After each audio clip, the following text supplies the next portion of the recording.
نحمده ونصلي على رسوله الكريم اما بعد فاعوذ بالله من الشيطان الرجيم بسم الله الرحمن الرحيم رب اشرح لي صدري ويسر لي امري واحلل عقدة من لساني يفقهوا قولي.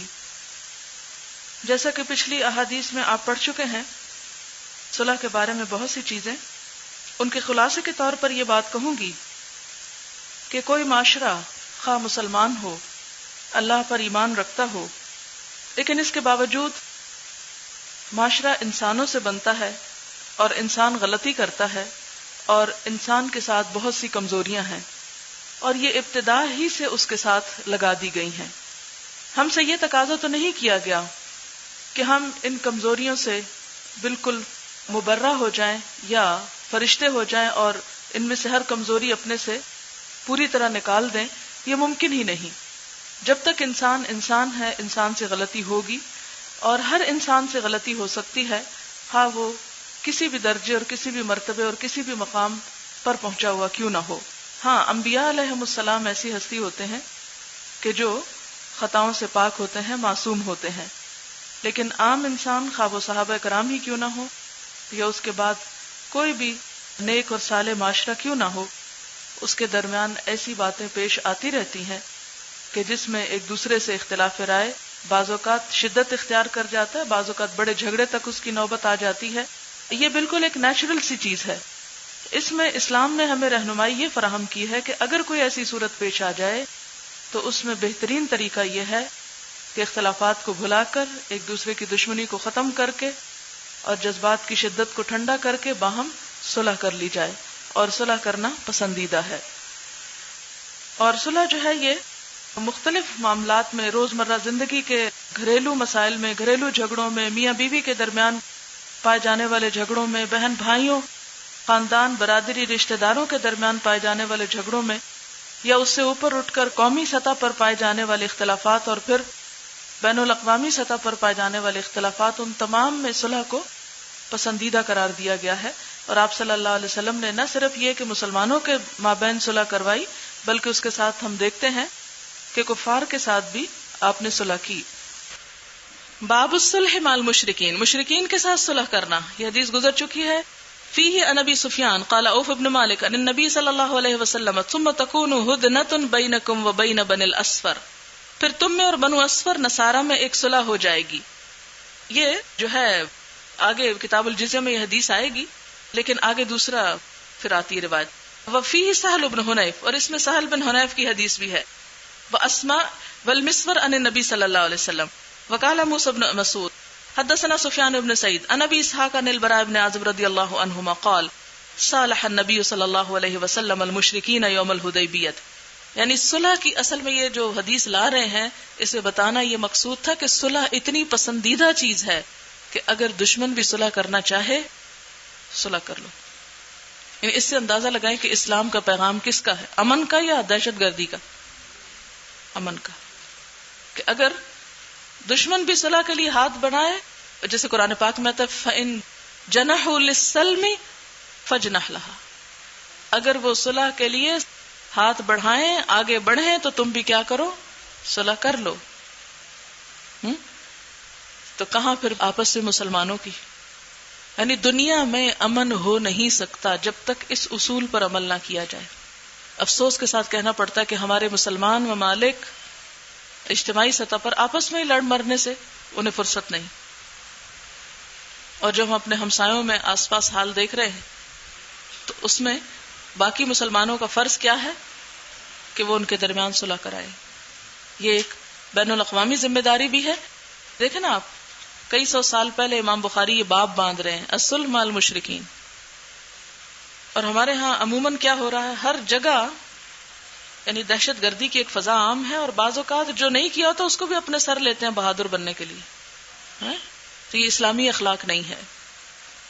صالح النبی صلی اللہ علیہ وسلم المشرکین یوم الحدیبیہ علی ثلاثۃ اشیاء، تین چیزوں پر صلح ہوئی. الا ان من اتاہ من المشرکین ردہ الیہم ومن اتاہ من المسلمین لم یردوہ وَأَلَا أَن يَدْخُلَهَا مِنْ قَابِلٍ وَيُقِيمَ بِهَا ثَلَاثَةَ أَيَّامٍ وَلَا يَدْخُلَهَا إِلَّا بِجُلُبَّانِ السِّلَاحِ السَّيْفِ وَالْقَوْسِ وَنَحْوِهِ فَجَاءَ أَبُو جَنْدَلَ يَحْجُلُ فِي قُيُودِهِ فَرَدَّهُ إِلَيْهِمْ. ابو جندل جو تھے بیڑیوں میں لڑکھڑاتے ہوئے آپ پہنچے، لیکن آپ نے عہد کا پاس کیا، ان کو واپس لوٹا دیا. قال ابو عبداللہ، امام بخاری کہتے ہیں لم یذکر مؤمل عن سفیان ابا جندل، یہ جو دوسری روایت ہے اس میں ابو جندل کا ذکر نہیں آیا. وقال الا بجلب السلاح، وہاں پر جلبان نہیں آیا، جلب السلاح کا لفظ آیا. یعنی روایت میں الفاظ کا اختلاف ہوا، معنی ایک ہے. حدثنا محمد بن رافع حدثنا سریج بن النعمان حدثنا فلیح عن نافع عن ابن عمر رضی اللہ عنہما ان رسول اللہ صلی اللہ علیہ وسلم خرج معتمرا فحال کفار قریش بینہ وبین البیت فنحر ہدیہ وحلق رأسہ بالحدیبیہ. نبی صلی اللہ علیہ وسلم عمرے کے ارادے سے نکلے تو کفار قریش حائل ہو گئے آپ کے درمیان اور بیت اللہ کے درمیان. تو آپ نے کیا کیا؟ فنحر ہدیہ، اپنی قربانی ذبح کر لی. وحلق رأسہ بالحدیبیہ، اور حدیبیہ کے مقام پر ہی اپنا سر منڈوا لیا. وقاداہم، اور ان سے صلح کی، الا ان یعتمر العام المقبلہ، اس شرط پر کہ آئندہ سال عمرہ کریں گے. ولا یحمل سلاحا علیہم، اور ان کے خلاف کوئی اسلحہ نہیں لائیں گے، الا سیوفا، مگر تلواریں. ولا یقیم بہا الا ما احبوا، اور نہ رہیں گے وہاں مگر جتنا وہ اہل مکہ چاہیں گے. اب آپ دیکھیں کہ اس میں ساری شرائط کس کے حق میں جا رہی؟ مشرکین کے حق میں. یعنی بعض اوقات اگر تم بظاہر یہ دیکھو کہ صلح کی شرائط سے تمہیں نقصان ہو رہا ہے اور دشمن کو فائدہ ہو رہا ہے، تو بھی فائدہ کس میں ہے؟ امن میں، صلح میں. کیونکہ آپ صلی اللہ علیہ وسلم نے اگر اس میدان میں تھوڑی سی کمی دیکھی تو دوسری طرف اصلاح اور تبلیغ کا ایک وسیع میدان آپ کے ہاتھ آ گیا.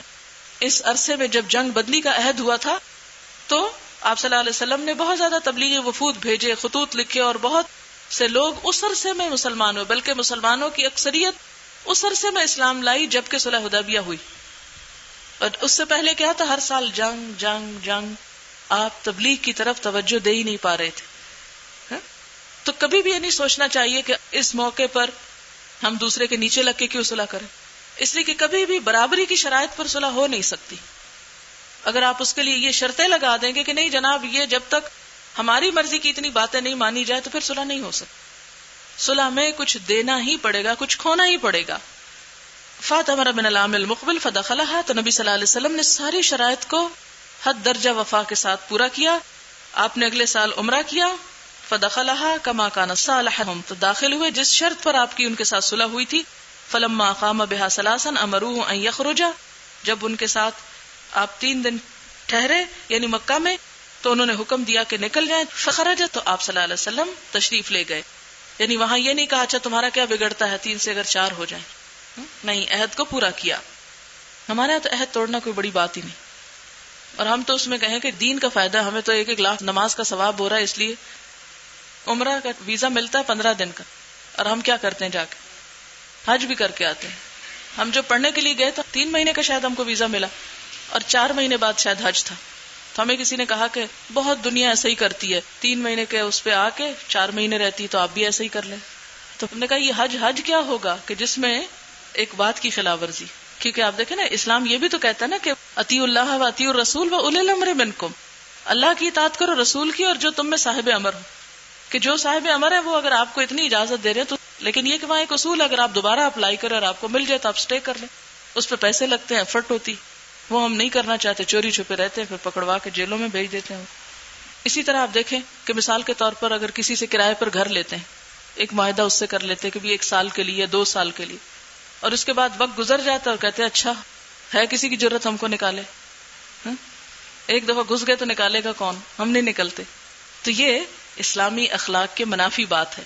جب آپ کسی کے ساتھ معاہدہ کریں تو پھر اس کو پورا کریں، اور اس میں خواہ آپ یہ سوچیں کہ ہر نماز پہ لاکھ نیکیاں مل رہی ہیں مکہ رہ کر، بھاڑ میں جائے سعودی حکومت اور اس کا قانون، ہمیں اس کی پرواہ نہیں، ہم اپنے گناہ بخشوا رہے ہیں یہاں بیٹھ کے. تو یہ بات جو ہے یہ درست نہ ہوگی. حدثنا مسدد حدثنا بشر حدثنا يحيى عن بشير بن يسار عن سهل بن ابي حثمة قال انطلق عبد الله بن سهل ومحيصة بن مسعود بن زيد الى خيبر وهي يومئذ صلح.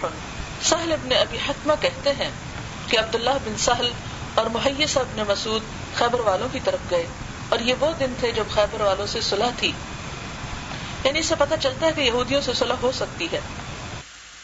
باب الصلح فی الدیت، دیت پر صلح کر لینا، یعنی قصاص معاف کر کے دیت پہ راضی ہو جانا. دیت کب ہوتی؟ یعنی مثلاً اگر کسی نے کسی کا مار دیا تو جواب میں قاتل کو مارنے کی بجائے پیسے لے کر اس سے صلح کر لی جائے.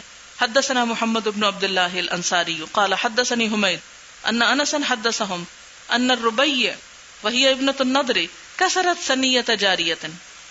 حضرت انس کہتے ہیں کہ ربیع نضر کی بیٹی نے جو حضرت انس کی پھوپھی تھی ایک لڑکی کا دانت توڑ ڈالا.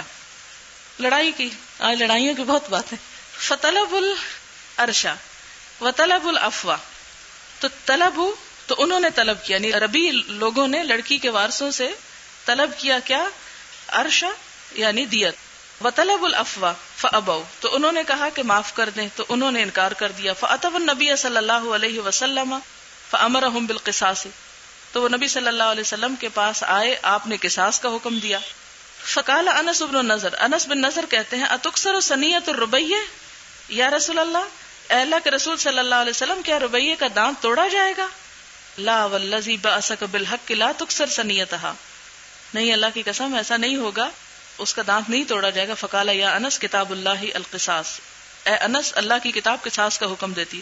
فرضی القوم وعفوا، تو اس پر قوم راضی ہوگی اور انہوں نے معاف کر دیا. فقال النبی صلی اللہ علیہ وسلم ان من عباد اللہ من لو اقسم علی اللہ لابرہ، کہ اللہ کے بعض بندے ایسے ہوتے ہیں جو اگر اس کے بھروسے پر قسم کھا بیٹھیں تو اللہ ان کی قسم ضرور سچی کر دے. یعنی ان کی اس خوبی کی وجہ سے، معاف کرنے کی خوبی کی وجہ سے ان کی ایک طرح سے تعریف فرمائی. زاد الفزاری عن حمید عن انس فرضی القوم وقبل العرش، تو قوم راضی ہو گئی اور انہوں نے دیت کو قبول کر لیا. اب اس وقت جو حدیث میں آپ کے سامنے رکھوں گی، اس میں ہم دیکھتے ہیں کہ مسلمانوں کے دو گروہ حضور صلی اللہ علیہ وسلم کی وفات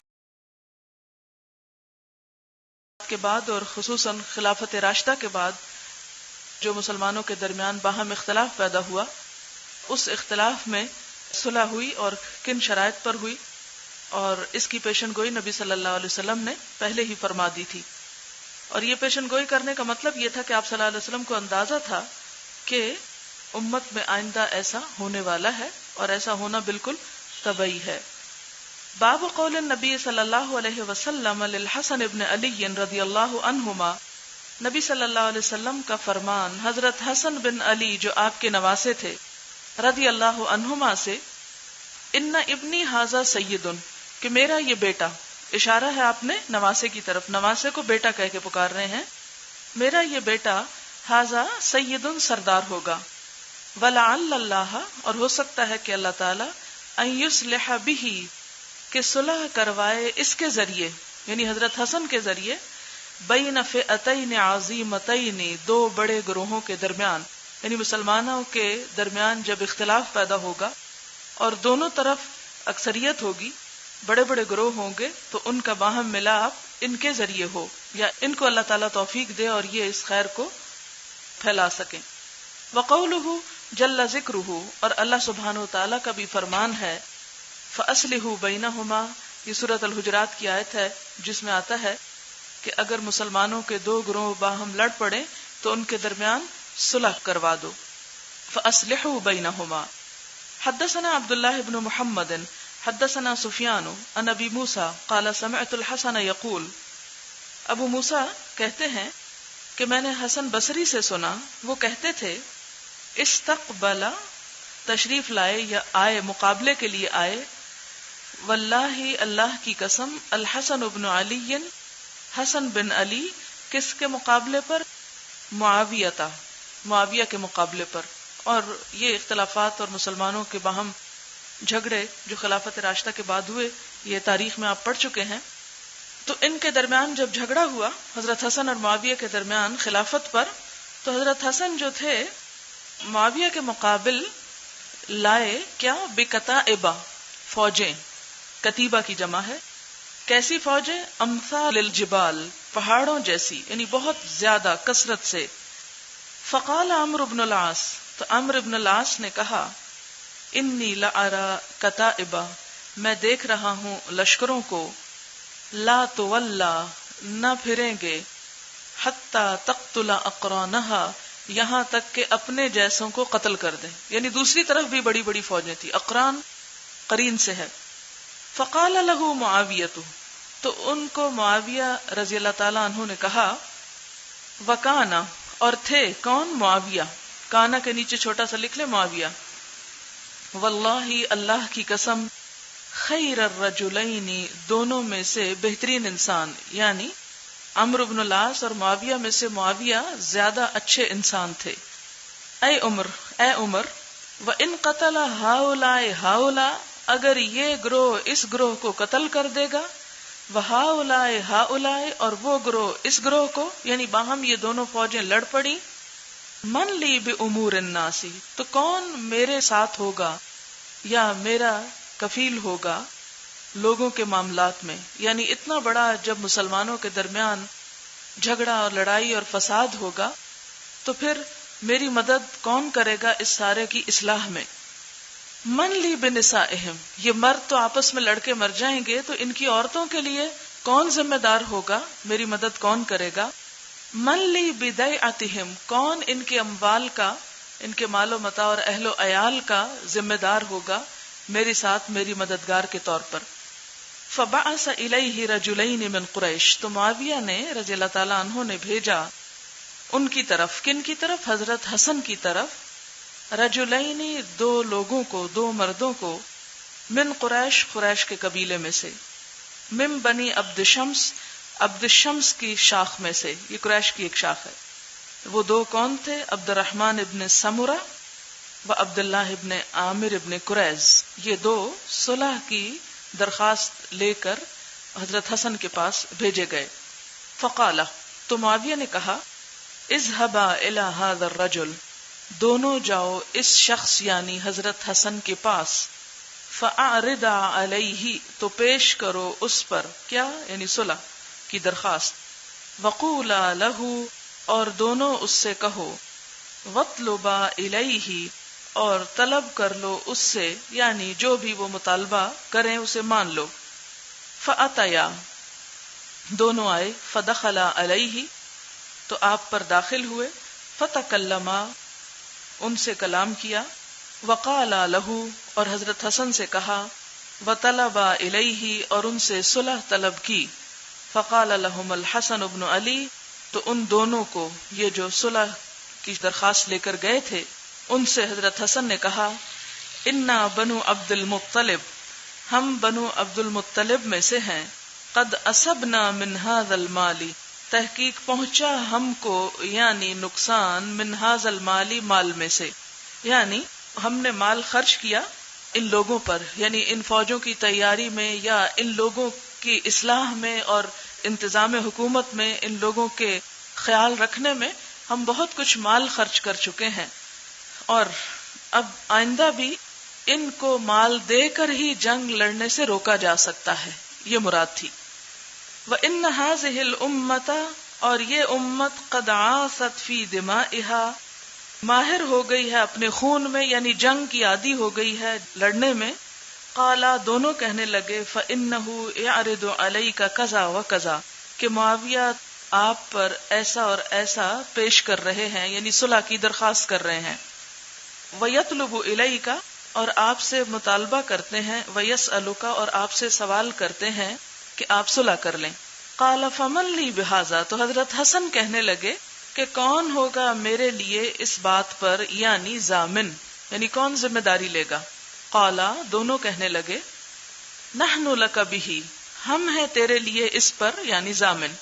فما سألہما شیئا الا قالا تو جو دونوں نے مانگا ان سے کچھ بھی مگر انہوں نے کہا نحن لک بہ ہم تمہیں وہ دیں گے. فصالحہ تو انہوں نے صلح کر لی، یعنی جو جتنا مال حضرت حسن نے مانگا انہوں نے وہ ساری شرط کو قبول کر لیا صلح کی خاطر، اور وہ حضرت حسن کو دیا گیا، وہ ان فوجوں میں بانٹا گیا اور اس پر ان کو لڑائی سے باز رکھا گیا، روک دیا گیا.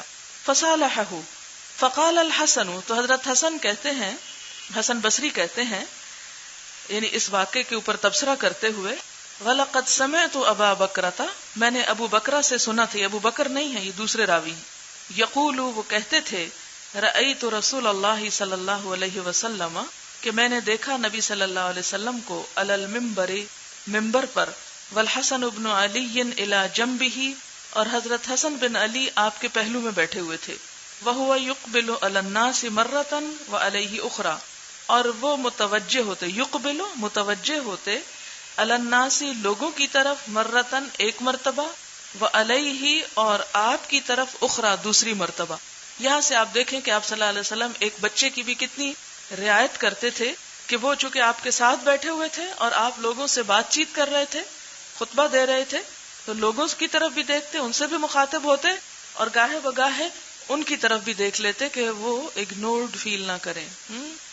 آپ چونکہ مائیں ہیں، آپ کو ایک حکمت کی بات یہ بتانا چاہتی ہوں کہ ایسا کرنے سے بچوں کے اندر ایک احساس تحفظ پیدا ہوتا ہے اور والدین پر ایک اعتماد کی کیفیت پیدا ہوتی ہے، اور تربیت میں یہ چیز بہت کام آتی ہے کہ آپ اگر بہت سارے لوگوں کے پاس بھی بیٹھے ہوئے اور اگر بچہ آپ کے پاس ہے تو تھوڑی تھوڑی دیر بعد اگر آپ اس کی طرف کچھ توجہ کر لیں تو اس سے وہ زیادہ کمفرٹیبل اور زیادہ کانفیڈنٹ محسوس کرے گا، خصوصاً جن لوگوں کا بہت زیادہ پبلک ڈیلنگ ہو اور لوگوں کے ساتھ میل ملاپ ہو۔ وَيَقُولُ، اور آپ فرما رہے تھے، إِنَّ ابْنِي هَذَا سَيِّدٌ، کہ میرا یہ بیٹا سردار ہوگا، وَلَعَلَّ اللَّهَ أَن يُصْلِحَ بِهِ بَيْنَ فِئَتَيْنِ عَظِيمَتَيْنِ، اور شاید اللہ تعالیٰ اس کے ذریعے مسلمانوں کے دو گروہوں کے درمیان صلح کروائیں گے۔ قال ابو عبداللہ، امام بخاری کہتے ہیں، قال لی علی بن عبداللہ انما ثبت لنا سماع الحسن من ابی بکر بهذا الحدیث، یہ اصول الحدیث سے متعلق ایک بات ہے کہ مجھ سے علی بن عبداللہ مدینی نے کہا کہ ابو بکرہ سے حسن بصری کا سننا اسی حدیث سے ثابت ہوتا ہے۔ یہ بات اس لیے کی گئی جیسا کہ آپ جانتے ہیں کہ امام بخاری کے نزدیک صحیح حدیث کی شرائط میں سے ایک شرط یہ ہے کہ جو شخص جس سے حدیث روایت کرے وہ اس سے مل چکا ہو اور براہ راست اس سے لیا ہو، یہ نہیں کہ وہ اس کا ہم اثر ہو، کنٹمپریری ہو، اور یہ ثابت ہو کہ دونوں چونکہ ایک زمانے میں تھے اس لیے ایزیوم کر لیا گیا ہو کہ انہوں نے سنا ہی ہوگا۔ نہیں، سماع ثابت ہونا چاہیے، لقاء یعنی ملاقات ثابت ہونی چاہیے۔ یہ امام بخاری کی شرائط میں سے، اور آپ نے پڑھا ہوگا علوم الحدیث میں کہ امام مسلم کی شرائط میں سے سماع کا ثبوت ضروری نہیں بلکہ معاصرت کافی ہے کہ ہم اثر ہیں دونوں۔ تو اس پوری حدیث میں جو بات ہمارے سامنے آتی ہے وہ یہ کہ امت کے مفاد کی خاطر مسلمانوں کو باہم اپنے کچھ علاقائی مفادات کو قربان کر کے صلح کر لینی چاہیے۔ اگر خدا نخواستہ جنگ ہوتی ہے تو اس میں صرف دو ملکوں کا نقصان نہیں بلکہ اس کے ساتھ ساتھ پوری امت مسلمہ کو ایک طرح سے اس کی ریپوٹیشن کو نقصان پہنچے گا، اور اس کے علاوہ مالی طور پر اور دونوں طرف سے جو خون بہے گا وہ بھی مسلمانوں ہی کا ہوگا۔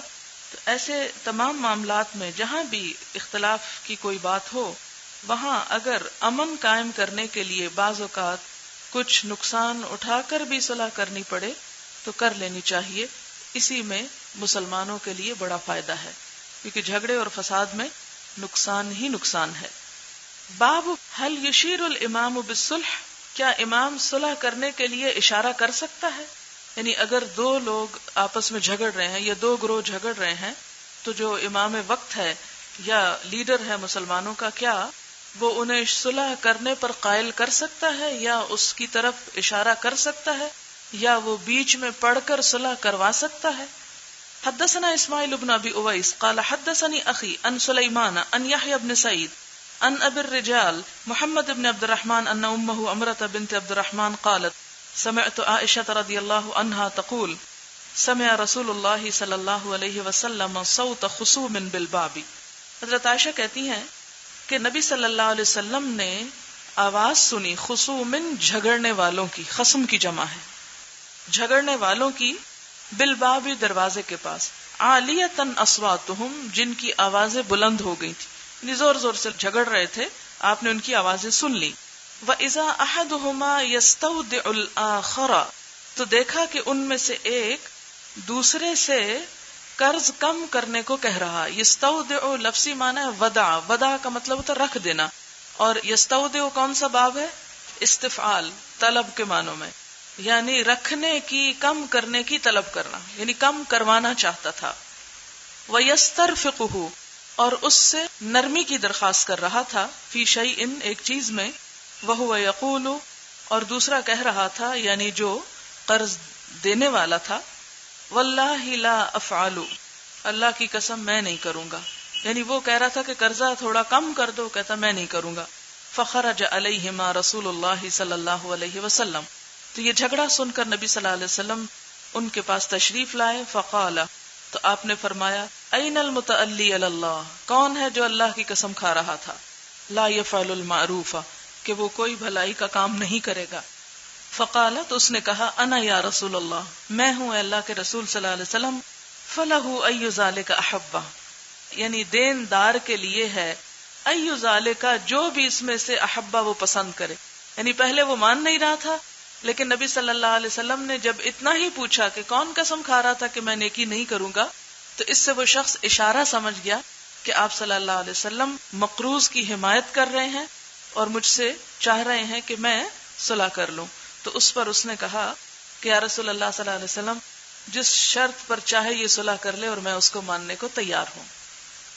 تو اس سے کیا پتہ چلتا ہے کہ اگر دو لوگ باہم جھگڑ رہے ہوں اور آپس میں کسی فیصلے کو نہ پہنچ سکیں، کسی نتیجے پر نہ پہنچ سکیں، تو ایک تیسرا شخص جو ہے وہ ان کے درمیان پڑھ کر اس معاملے کو ختم کرا دے. اسی کو کہتے ہیں فَأَصْلِحُوا بَيْنَهُمَا.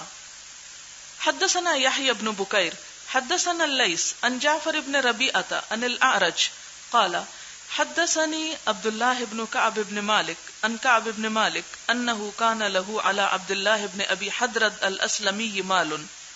عبداللہ بن کعب بن مالک کہتے ہیں انہوں نے کعب بن مالک سے سنا کہ ان کا یعنی کعب بن مالک کا عبداللہ بن ابی حضرت اسلمی پر کچھ قرض تھا. مالن، مال بمانا قرض. فلقیہ، تو وہ ان سے ملے. فلزمہ، تو ان کو چمٹ گئے، یعنی آمنا سامنا ہوا اور انہیں پکڑ لیا، لازم ہو گئے. حتی ارتفعت اصواتہما، اور جان نہ چھوڑی یہاں تک کہ ان دونوں کی آوازیں بلند ہو گئیں، یعنی جھگڑنے لگے. فمر بہم النبی صلی اللہ علیہ وسلم، تو نبی صلی اللہ علیہ وسلم کا ان پر گزر ہوا. فقال یا کعب، تو آپ نے حضرت کعب کو اشارہ کیا، کیونکہ کعب جو تھے قرض دینے والے تھے اور اسلمی جو تھے وہ مقروض تھے. فقال یا کعب فاشار بیدہ، تو آپ نے اپنے ہاتھ سے اشارہ کیا، کأنہ یقول النصف، جیسا کہ آپ فرما رہے ہو کہ آدھا معاف کر دو. فأخذ نصف ما له علیہ وترک نصفا، تو یہ بات سن کر، یہ اشارہ دیکھ کر حضرت کعب نے آدھا قرض اس سے لے لیا اور آدھا چھوڑ دیا. یعنی اس سے جو بات ثابت ہوتی ہے وہ یہ کہ صلح کرنے کے لیے اگر اپنے حق سے دستبردار بھی ہونا پڑے تو ہو جانا چاہیے، کیونکہ کبھی بھی صلح عدل اور برابری کی شرط پر نہیں ہو سکتی کہ دونوں یہ سمجھے کہ ان کو ان کا حق مل گیا ہے، تو ایسا کبھی نہیں ہو سکتا. ایک کو ضرور کچھ نہ کچھ ہار ماننی پڑے گی، جب ہی صلح ہو سکتی ہے.